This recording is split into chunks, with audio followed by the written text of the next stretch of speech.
Yes. Hello, everyone. Welcome back to another video. This is my review of the brand new installment of the Texas Chainsaw Massacre franchise. The new film, Texas Chainsaw Massacre. That's it. Just Texas Chainsaw Massacre. The new installment that aired on Netflix a few days ago. It is a direct sequel to the original film from 1974, so this picks up roughly 50 years after the events of the original film.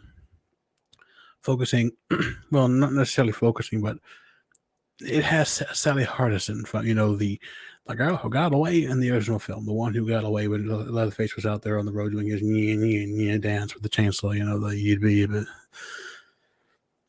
now, I myself have never been the biggest fan of the Texas Chainsaw Massacre franchise, although I do think the original is a horror classic. I love the original film.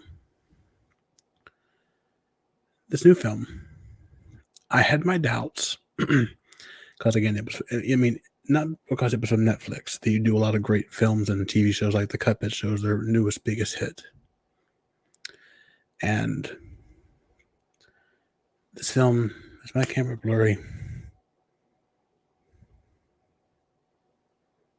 Or is that just my glasses? Oh, there we go. It wasn't focusing. You're in autofocus. Camera is supposed to autofocus. This film, I had my doubts because of what we were seeing in the trailers. The young people on the bus, the do something, sir, mister, do something, you're canceled.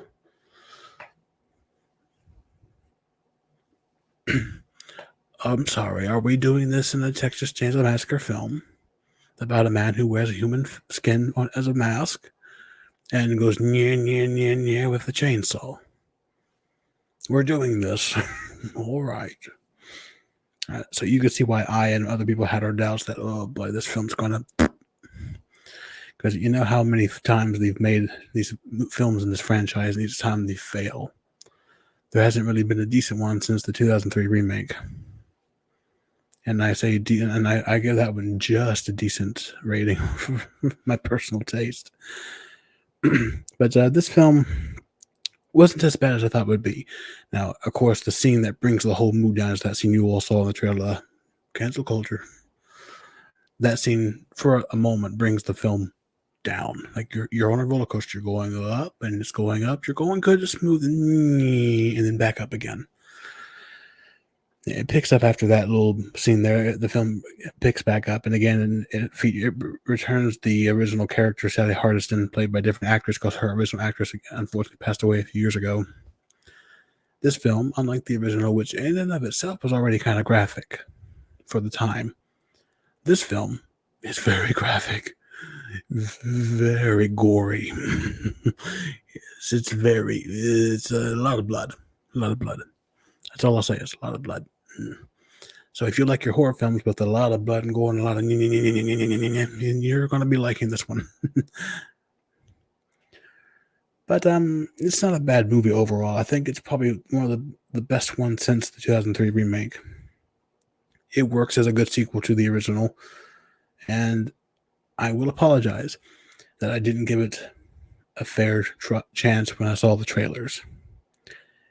Aside from that one scene on the bus, this film delivers with the horror, the suspense, the blood, the gore, and of course, it's in the title, the chainsaw, even though it was not filmed in Texas.